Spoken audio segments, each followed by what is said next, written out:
এই থ্রেট নিশ্চিতভাবে মানা যায় না। তাই আসুন একসাথে সংকল্প নিই, 26-এর নির্বাচন, 26-এর নির্বাচন, 26-এর নির্বাচন। এর পাশাপাশি আমরা শুধুমাত্র এই সম্প্রদায়গত বিদ্বেষ তৈরি করবার বিরুদ্ধে, মুখ্যমন্ত্রীর এই আচরণের বিরুদ্ধে প্রতিবাদ নয়, আমাদের রাজ্যে, আমাদের শহরে, আমাদের মহকুমাতে আমাদের সম্মানীয় রাষ্ট্রপতি শ্রীমতী দ্রৌপদী মুর্মু এসছেন। একজন আদিবাসী পরিবার, জনজাতি পরিবারের প্রান্তিক অংশের মানুষ রাষ্ট্রপতি দ্রৌপদী মুর্মুকে যেভাবে অসম্মান করেছে, আমরা মাননীয় রাষ্ট্রপতির কাছে করজোড়ে ক্ষমা প্রার্থনা করছি যে আপনি আমাদেরকে ক্ষমা করে দিন। আমরা নিশ্চিত ভারতীয় জনতা পার্টির সরকার আসার পরে আমরা মাননীয় রাষ্ট্রপতিকে এই শিলিগুড়ির মাটিতে নিয়ে এসে ভাবে তাকে অভ্যর্থনা করব।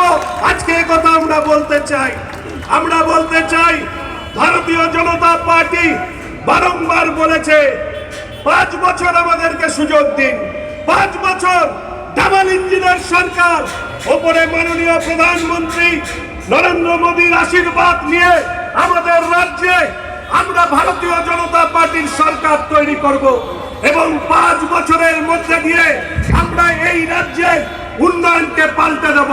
এবং আপনারা দেখেছেন এই সময়কালে উত্তরবঙ্গের উন্নয়নের প্রশ্নে আমাদের সাংসদ বিধায়করা প্রতিদিন চর্চা করেছে।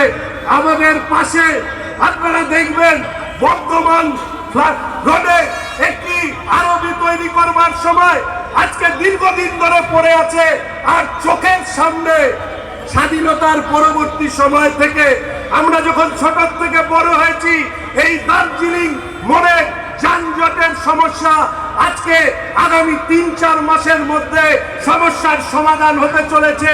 6 লেন এলিভেটেড রোড কেন্দ্রের সরকারের অর্থে আজকে কত দ্রুত আমরা সম্পন্ন করছি। NJP railway station, Bagdogra airport, প্রত্যেকটি উন্নয়নের ক্ষেত্রে এনএইচ থেকে শুরু করে এশিয়ান হাইওয়ে থেকে শুরু করে একের পর এক কেন্দ্রের সরকার পরিকাঠামো উন্নয়ন করছে। আমাদের মাননীয় স্বরাষ্ট্রমন্ত্রী তিনি এই পরিবর্তন যাত্রায় এসে রাজ্যের মানুষকে সম্বোধিত করে বলেছেন যে ভারতীয় জনতা পার্টির সরকার আসলে 45 দিনের মধ্যে আমরা রাজ্যের সরকারি কর্মচারীদের দিয়ে সেটাকে আমরা দিয়ে দেব। আমরা আপনাদেরকে কথা দিচ্ছি, রাজ্যে ভারতীয় জনতা পার্টির সরকার আসলে আমরা রাজ্য সরকারি কর্মচারীদের জন্য 7th পে কমিশন লাগু করব। আপনারা নিশ্চিতভাবে জেনে রাখবেন, ভারতীয় জনতা পার্টির সরকার নারী সুরক্ষাকে সর্বোচ্চ অধিকার দেবে বা গুরুত্ব দেবে। আমাদের রাজ্যে আর্জিকরের মতন ঘটনা ঘটেছে, আমাদের কামদুনি থেকে শুরু করে আমাদের মাটিগাড়া, কুচবিহার, একের পর এক মহিলা শারীরিকভাবে অত্যাচারিত হয়েছে, তাদেরকে খুন করা হয়েছে। আমরা কথা দিচ্ছি, এদেরকে যারা রক্ষা করেছে তারা মাটির নিচে লুকিয়ে থাকলেও এদের প্রত্যেককে টেনে বের করে নিয়েছে। আমরা তাদেরকে যথাযোগ্য সাজা দেব। একজন রাজ্যে মুখ্যমন্ত্রী যখন নারী হয়, সেই নারীর সুরক্ষা যিনি দিতে পারেন না, তার এক মুহূর্ত এই রাজ্যের সরকারে থাকা উচিত নয়।